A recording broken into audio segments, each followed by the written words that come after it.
Marissa moved into apartment 6B because it was all she could afford. After her divorce with 2 kids and a job that barely covered groceries, the ad felt like a miracle. Quiet building, safe neighborhood, no background check. She didn't ask why. She just signed. The building was old, too quiet, like it was holding its breath. The landlord, an elderly man with shaking hands, gave her the keys and said only one thing before leaving. "Don't answer the door after midnight, not even for your children." Marissa laughed nervously, assuming it was a joke. He didn't smile. The first night, everything seemed normal. Her daughter Lily slept with a nightlight.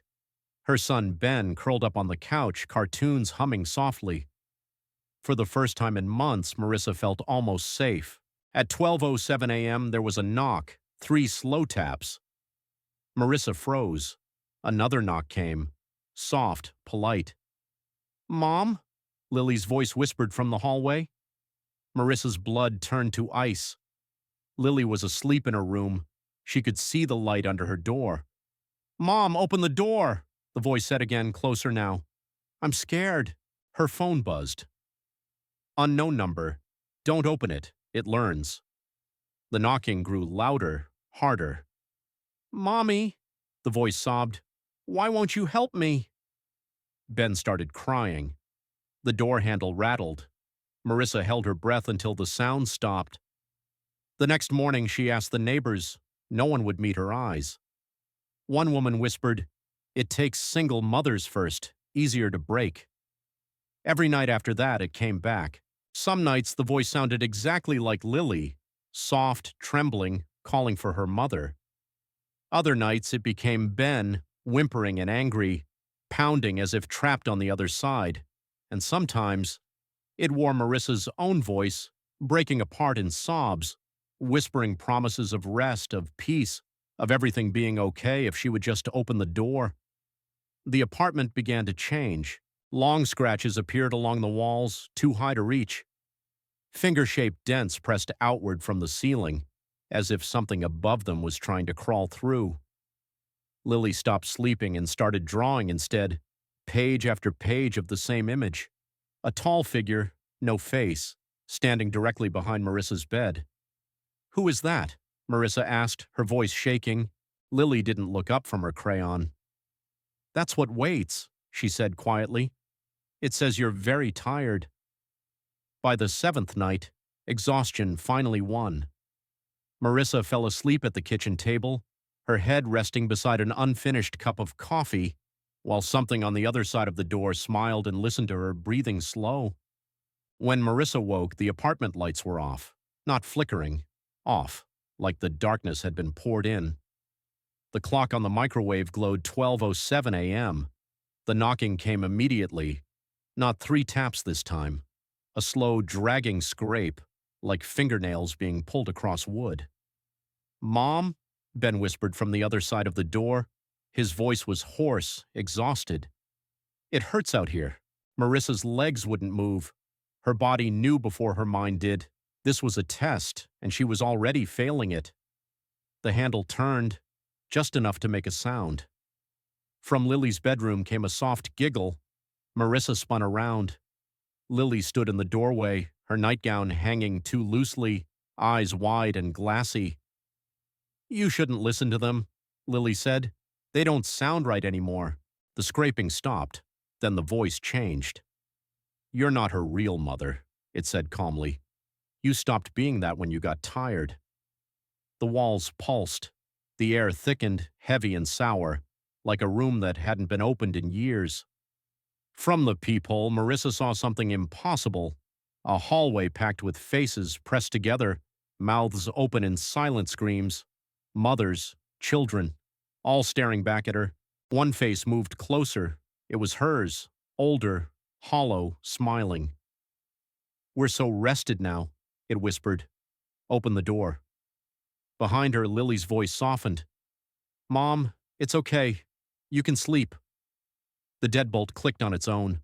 Marissa screamed as the door began to open, and somewhere deep inside the building, something finally woke up. The scream never left Marissa's throat. The door opened wider than it should have, stretching, bending like the apartment itself was peeling back. The hallway beyond was no longer a hallway. It was deep, far deeper than the building allowed, its walls layered with doors nailed shut from the inside. Hands reached out, not grabbing, waiting. The thing wearing Marissa's face stepped forward. Up close, she could see the cracks in its skin, the way something else moved underneath, impatient. "You did so well," it said gently. "You lasted longer than most." Marissa fell backward, crawling toward Lily. "Run," she begged. "Please, run." Lily tilted her head. "I can't," she said. "I already belong to the building." The lights snapped on. For a brief, horrible moment, everything looked normal again. Apartment 6B, peeling paint, old carpet, silence. Then the walls began to whisper, not words, names, hundreds of them. Each one followed by a memory, crying babies, overdue bills, empty beds, mothers collapsing at kitchen tables, praying for sleep that never came. The thing stepped inside. The door slammed shut behind it.